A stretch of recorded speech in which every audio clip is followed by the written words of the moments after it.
So the big thing is that we have a very big asymmetric risk. If the economy turns down, and we're late in the cycle, so a downturn will come, there is a lack of ability by central banks to be able to be stimulative and to reverse that. And that's happening at a time where there's great wealth polarity. So if the left and the right, or the rich and the poor, are at each other's throats at this time, and this is when times are good, imagine what it's going to be like when we have a downturn and there's an inability of central banks to respond to that. So that shift in Fed policy, which came at the end of the year, was necessitated by these weakening conditions around the world. I think the key is us staying on top of these changes that we're talking about and responding to them in an evolutionary way over the next 1, 2, and 3 years, that there will be a turn for the worse. Yes, I think that there'll be an environment in which you're going to have excess capacity and debt restructurings and political issues entering into it. I think there's going to be an effect, a risk. Well, of course, recessions are always inevitable. The only question is when. And I think that you're seeing this around the world. You could see it through Asia. You could see it in Europe, and you could see it in the United States. Let's step back maybe and put the big factors in perspective, I think, and then put a time horizon to that. I think the big factors are we are rather late in both the short-term debt cycles and the long-term debt cycles, meaning the capacity of central banks to produce stimulation. It can be measured by their ability to lower interest rates significantly and do quantitative easing and have that purchased. We have a problem there. Okay, that's a big thing, but it's not an immediate problem. It's a problem that is going to come in the next 1 or 2 years. You're seeing it in Europe, you see it in Japan, and to some extent you're seeing it in the United States. In addition, we have the wealth gap. And with that wealth gap, we have the classic political conflict, very much like the 1930s, in which that means that there's greater polarity, greater extremes in both of those. And that will play a role, because if you change policies, you will have a big effect. For example, when we cut the corporate taxes, that puts stocks up because after taxes you get more, so you pay more for your stocks. That'll change. So we have this polarity, very much like the 1930s, an inability to stimulate in the same way, and a polarity. In addition, we have China as an emerging country challenging the United States as an established country. And that creates a theme. That creates a protectionist type of environment, very much like the 1930s. And it also has implications in terms of all sorts of conflict and, frankly, sand in the gears of the efficiency of the economy. For example, the supply lines.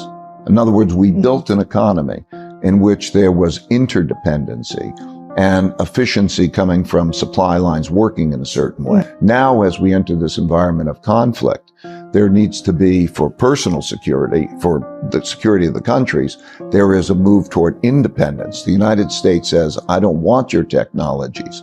And China says, I can't depend on you giving me your technologies. And that changes, that separation changes the nature of the dynamic, which is also an economic influence. Those influences are very similar, as I say, to the late 1930s. They will be dominant. They are evolutionary influences, but they'll play out over the next 1, 2, 3 years, I think, in creating a paradigm shift. The world we're going to be in is a very different world than the world we were in. The world we were in started in 2008 and had to do with central banks printing money and stimulating, and that is reaching its limit. And that's why I think we're going to see a paradigm shift. We could be on the brink of a civil war. That sounds so crazy, but the truth is, in most countries, almost every century, there was a civil war or a revolution, some form of civil war or revolution. So it's almost inevitable that we're going to have something. Okay, you either resolve it or you start fighting so badly. Once you cross a certain line, there's no coming back. Okay, because you do the damage, you demonize, and that person's such an enemy, or that class of people is such an enemy. The communication's gone and the fight. Well, you see this in politics today. In other words, is there a respect for the system and a mutual respect of trying to resolve these types of things? Or will they go to any lengths to win? Because a constitution or law will only carry you to so far, okay? There has to be an element of respect for it, right? If you think about, I want to distinguish, there's big differences in opportunities. So let's say, supposing you have two people of comparable opportunities, the marshmallow test is you take a kid and you say, okay, you can have one marshmallow now, or you could have two marshmallows in 15 minutes if you don't eat the first one. Okay, once you start to realize that deferred gratification is going to make you better and so on, and you start to count and you say like something like, how many days, weeks, months, or years can I live if I don't have money come in? And you start to focus in on that. That's the first step, okay? Like the marshmallow test. So I want to save. You got to start there. Then if you do that, now you got savings. So the next thing inevitably that's going to come at you is, where do I put it? And then you get your choices, and then you experience it and you learn. I think first you start with what are the most important things. First, calculate how many days, weeks, months, or years you can live on your saving. Because when you do that, you'll gain security. So look at how much you're spending, okay, and then say, how much do I need?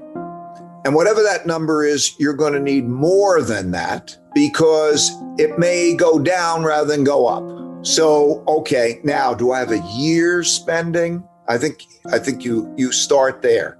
Then you start to think, what are the things that are most important for me?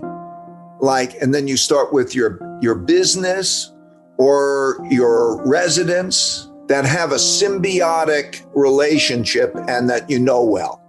Let's say if you start with your business, okay, you're closer to that, investing in yourself with whatever that may end up being, that may be your best investment. But if you're in a job, and that's not the thing, right? Because you're in a different position. You need a certain amount that's liquid. In other words, you got it in your house, you got to make a mortgage payment or something, and all of a sudden it's not liquid and you lose your job. Well, that can cause you trouble. So how much do I have that's liquid? How much do I have that's not liquid? Okay. And you start to get those things right. Pretty soon you're getting yourself in good shape. Yeah. You do those things, you're pretty much in good shape. And then you're also having some experiences. And then you go beyond that, okay, what's a stock? What's a bond? And then, you learn through experiences. I learned through my experiences. I started when I was a kid, 12. I used to caddy, and I took my caddying money and I put it in the stock market. And I was lucky. What happened to me, by the way, is I took my caddying money. I bought the only company that I ever heard of that was selling for less than $5 a share. I was really dumb. I thought I'll buy more shares, so if it goes up, I'll make more money. And it was the only company. It was a company that was about to go broke, but some other company acquired it and it tripled. And I thought, this is an easy game. And I like it, easy money. So, but you experiment and you learn. Avoid the following mistake, the most common mistake of investing: thinking that the investment that did good is a good investment. Quite often, those markets that did really, really well became more expensive, and the naive money buys the thing that was hot. So here's another one that's really important. Diversify. Because what I learned about this is that, first of all investments compete, and it's not easy to tell whether one investment is better than the other, because if people could do that, life would be easy and everybody'd make a ton of money. And this is a competitive game that's very difficult to compete in. So it's very difficult to say which one's better or worse. You can take experts and you can do all sorts of tests, and you'll find out that they can pick that, and you can't tell whether the worst ones are going to be better. So because of that, you understand that even picking the best ones is difficult, and particularly if you're naive. Like, we spend hundreds of millions of dollars each year on research to try to give us an edge. Wow. Okay. Now you've got to compete with us. So competing in the markets is more difficult than competing in the Olympics. But there are more people who try harder in order to do that. So it's a zero-sum game. But diversification will reduce your risk without reducing your return. That's critical.